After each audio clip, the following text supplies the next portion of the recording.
Assalamualaikum warahmatullahi wabarakatuh. Bismillahirrahmanirrahim. Alhamdulillahi rabbil alamin. Wassalatu wassalamu ala asyrafil mursalin Sayyidina Muhammad wa ala alihi wa sahbihi ajma'in. Oke ananda sekalian, kembali kita bertemu dalam kegiatan proses belajar mengajar online. Masih melanjutkan tema kita yang kemarin, bab 11, yakni zakat untuk kesejahteraan umat. Dan kali ini kita akan coba fokus tentang macam-macam zakat. Oke, selamat menyaksikan. Baik, macam-macam zakat. Ini terbagi dua. Pertama, zakat harta atau mal, terdiri dari emas, perak, uang, perdagangan, tumbuh-tumbuhan, binatang ternak, barang tambang atau rikaz, barang temuan atau luqatah. Kemudian ada lagi zakat fitrah. Oke, zakat harta atau zakat mal. Zakat harta atau mal adalah mengeluarkan sebagian harta benda yang menjadi hak milik seseorang sesuai ketentuan syariat dengan tujuan untuk membersihkan atau menyucikan harta tersebut. Zakat harta hanya wajib bagi orang yang memiliki persyaratan tertentu, yaitu yang sudah mencapai nisab dan haul.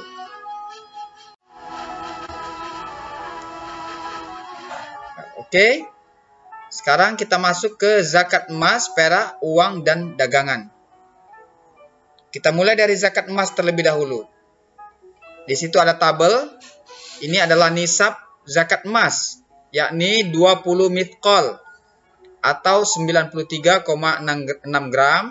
Jadi apabila emas yang kita miliki itu telah mencapai berat sebesar 93,6 gram, kemudian telah dimiliki selama 1 tahun, ya, atau haulnya sudah sampai, maka wajib dikeluarkan zakatnya 2,5% atau 2,5%. Kemudian perak, adapun nisab, ya, atau takaran dari perak yang wajib keluar zakatnya adalah 200 dirham, atau kalau diukur dari beratnya 624 gram. Nah, kemudian telah dimiliki selama 1 tahun, maka wajiblah keluar zakatnya 2,5%. Ya, itu zakat untuk emas dan perak. Uang, industri barang, jasa, perdagangan, dan penyewaan, maka nisab dan haulnya disamakan dengan nisab emas atau perak dan dikeluarkan zakatnya sebesar 2,5%. Pegawai yang berpenghasilan setelah dikurangi kebutuhan memiliki harta senilai emas seberat 93,6 gram, maka wajib zakat dengan ketentuan disamakan dengan nisab emas atau perak. Itulah yang disebut zakat profesi.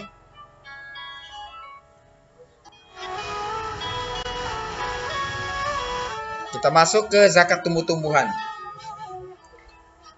Padi. Adapun nisabnya atau ukuran padi yang wajib keluar zakatnya adalah 1.350 kg gabah, ya, atau 750 kg beras. Kemudian haul setiap panen. Jadi ini bukan per tahunnya, tetapi wajib keluar zakatnya setiap kali panen. Itu, ya. Kemudian kadar zakatnya adalah 5% jika air butuh biaya. Maksudnya butuh biaya pengairan begitu, ya. Jadi dia bukan tanda hujan, maka zakatnya 5% saja. Tapi kalau air tidak butuh biaya, maksudnya tidak memerlukan biaya untuk pengairan, maka zakatnya 10%. Untuk zakat tumbuh-tumbuhan selain padi, bisa berupa biji-bijian, umbi, buah, sayuran, tanaman hias, dan lainnya. Maka zakatnya senilai dengan padi. Zakat binatang ternak. Nah, ini ananda, zakat kambing, biri-biri, atau biasa juga disebut domba. Nah, itu ada nisabnya. Contoh 40 sampai 120 ekor. Ya. Sudah dimiliki selama 1 tahun, maka zakatnya 1 ekor kambing. Selanjutnya, setiap 100 ekor kambing kadar zakatnya tambah 1 ekor. Ya, paham maksudnya itu? Yang selanjutnya silakan baca sendiri Ananda. Itu untuk kambing. Kemudian sapi, kerbau, atau kuda. Silahkan juga Ananda baca sendiri. Ya, itu ada tabelnya. Cukup jelas ya.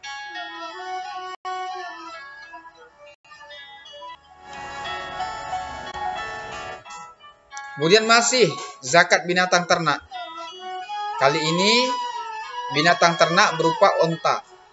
Ya. Nisab ya atau batas wajib keluar zakat 5 sampai 9 ekor.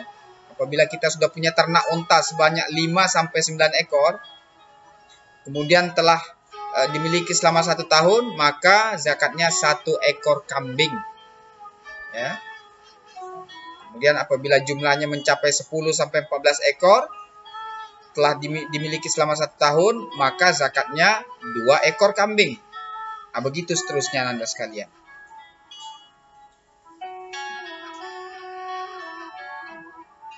Oke. Silakan dibaca sendiri. Kemudian zakat barang tambang atau rikaz. Hasil tambang berupa emas, perak, tembaga, batu bara, dan barang tambang lainnya wajib dizakatkan bila mencapai nisab. Nisab barang tambang disamakan dengan nisab emas, yaitu senilai 93,6 gram. Dan dikeluarkannya sebesar 2,5% saat barang itu ditemukan tanpa menunggu haul. Tanpa menunggu kepemilikannya selama 1 tahun. Itu maksudnya, tanpa menunggu haul. Itu bayar takjil kok dibelototin orang-orang. Kemudian, zakat barang temuan atau luqatah. Barang temuan, apapun bentuknya, wajib dizakatkan ketika ditemukan. Nisab barang tersebut disamakan dengan nisab emas, yaitu senilai 93,6 gram. Dan dikeluarkannya sebesar 20%. Jadi lebih besar ya, bukan 2,5%. Sebagian ulama berpendapat mendapatkan undian termasuk luqatah. Ini pendapat saja Anda sekalian. Kita masuk ke jenis zakat yang kedua, yakni zakat fitrah. Jadi zakat tadi ada 2, zakat mal dan zakat fitrah. Syarat zakat fitrah: 1. Beragama Islam. 2. Masih hidup sampai pada malam hari raya Idul Fitri atau baru lahir sebelum terbenam matahari pada malam hari raya Idul Fitri. Jadi wajib keluar zakat fitrahnya. Kemudian yang ketiga, memiliki kelebihan makanan bagi diri dan keluarga yang menjadi tanggungannya pada malam dan hari raya Idul Fitri. Jadi kalau tidak memiliki kelebihan makanan, maka ya dia tidak wajib bayar zakat fitrah, tapi menerima zakat fitrah. Kira-kira begitu Ananda.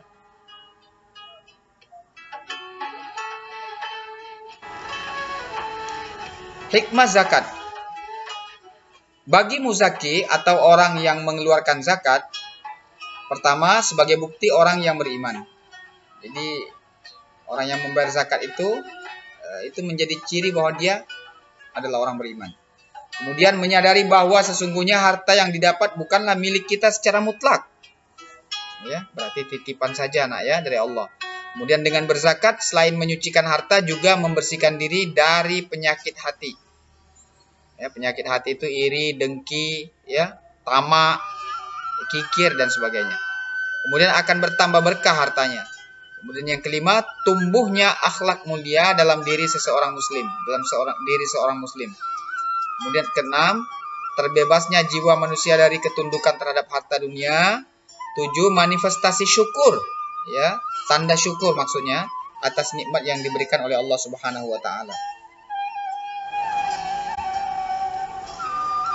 Adapun hikmah zakat bagi mustahik atau orang yang menerima zakat, satu, meringankan kesulitan ekonomi yang membebani kehidupan para mustahik. Kemudian yang kedua, menghilangkan sifat dengki, iri hati, dan benci si miskin pada si kaya. Ketiga, mampu menghindarkan seorang mustahik dari jalan pintas untuk melakukan perbuatan yang melanggar syariat. Kemudian yang keempat, memungkinkannya adanya perubahan status sosial karena adanya modal zakat. Kemudian terjalinnya persaudaraan yang erat antara muzaki dan mustahik. Selanjutnya, hikmah zakat bagi masyarakat umum.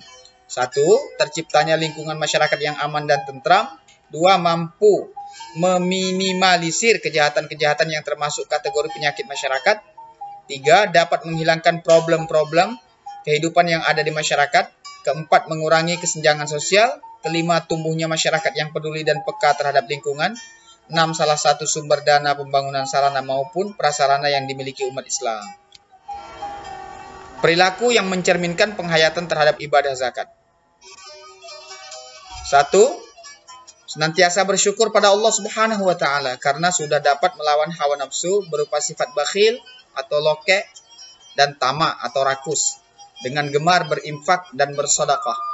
Kedua, adanya kepedulian terhadap sesama yang mengalami kesulitan, salah satunya kesulitan ekonomi. Ketiga, rendah hati karena menyadari sepenuhnya bahwa harta yang dimiliki hanya merupakan titipan dari Allah Subhanahu wa taala. Keempat, memiliki keyakinan bahwa apapun yang dikeluarkan untuk kebaikan selama hidup di dunia akan diganti oleh Allah Subhanahu wa taala. Oke Ananda, ini kembali ada tugas sebagai bukti Ananda telah mengikuti materi ini.